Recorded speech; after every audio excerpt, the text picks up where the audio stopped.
The Igbo believe everyone has a personal God, a piece of the supreme God assigned to you before birth. This changed everything.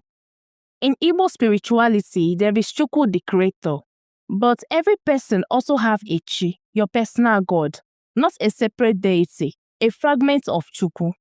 Before you are born, your Chi meets the Chukwu and chooses your destiny. What life you will have, what challenges you will face, what potentials you carry. You agreed to this. Your Chi is you in spiritual form.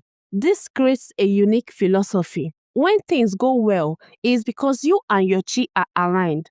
When you struggle, you are out of sync with your destiny. There's a saying, Onyekwe Chi Ekwe.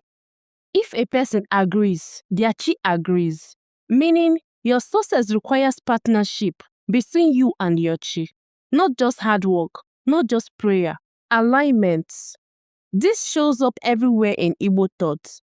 You can't just blame God when you fail. Your Chi chose the path with you. You can't claim all credits when you succeed. Your Chi enabled it. It's the balance of responsibility and humility. Here is the deeper implication. Because everyone has a Chi, everyone has equal worth. A king doesn't have more divine essence than a farmer. A wealthy person doesn't have better Chi than a poor person. Their circumstances differ, but their spiritual core is the same. This is partly why the Igbo never had a rigid hierarchy. No divine right of kings. No caste system. Everyone's Chi is equal, a piece of Chukwu. It's also why traditional Igbo culture values self-resilience. There is a saying, Onye na-anaghị anụ chi ya ga-anụ mmadụ. If you don't listen to your own Chi, you will listen to another person. Your Chi gave you everything you need. It's your responsibility to fulfill that potential.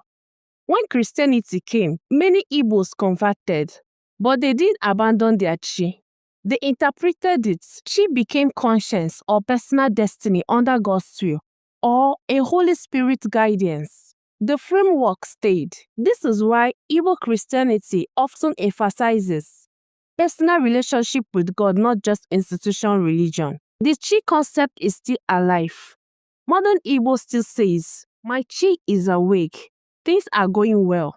Here is where it gets powerful. The belief that everyone carries a piece of God made the Igbo resistant to dehumanization. When slavers tried to break Igbo captives, they faced something unexpected. A people who believed their spiritual essence was unbreakable. Because your Chi can't be chained. Your body might be enslaved, but your Chi remains divine. This is why